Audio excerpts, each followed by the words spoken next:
Yes guys, ito na yung present situation dito ngayon sa Jones Bridge Esplanade.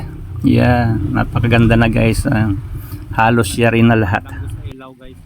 At habang gumagabi, lalong dumaraming mga taong pumupunta guys. Yes guys, city lights are one of those things that make me feel different happiness while watching. Yes, those wonderful colors. This esplanade lights up full of golden colors and other primary colors that sparkle into the dark of the night, yeah, and make this landmark glow. That's a lot of lights. The best place to stay at night, Esplanade Manila at Intramuros guys. Yes, ganda.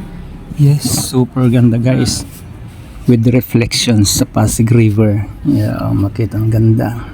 Yes, kumikinang siya guys.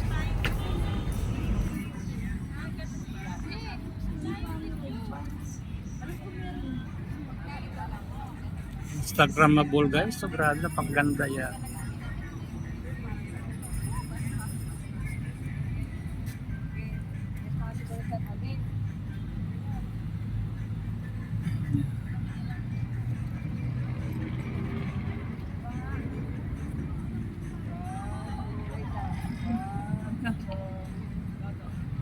Really beautiful, Instagramable. Ang ganda ng architecture, yung baluster, every details, napakaganda ng dating niya guys.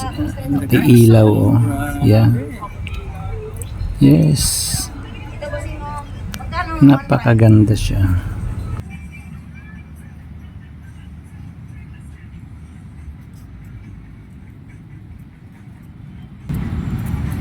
Yes guys,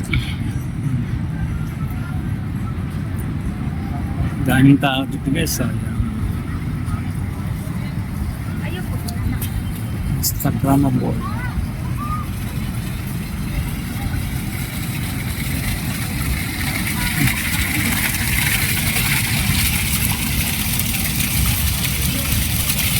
Yan, with panlanggo sa ilaw statue.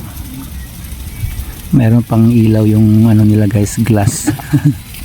Ang ganda lang, yeah. Matatapos na guys lahat hanggang dun sa kabila, going to Intramuros, Binondo Bridge. Yeah, pero meron pang maiwan kasi meron pa silang kinikrane na malalaking mga poste. Maglalagay pa sila ng panibagong view deck. Pero open na guys tomorrow, Sunday. Yan ay magiging inauguration, tapos by Monday open na siya lahat hanggang dun sa dulo.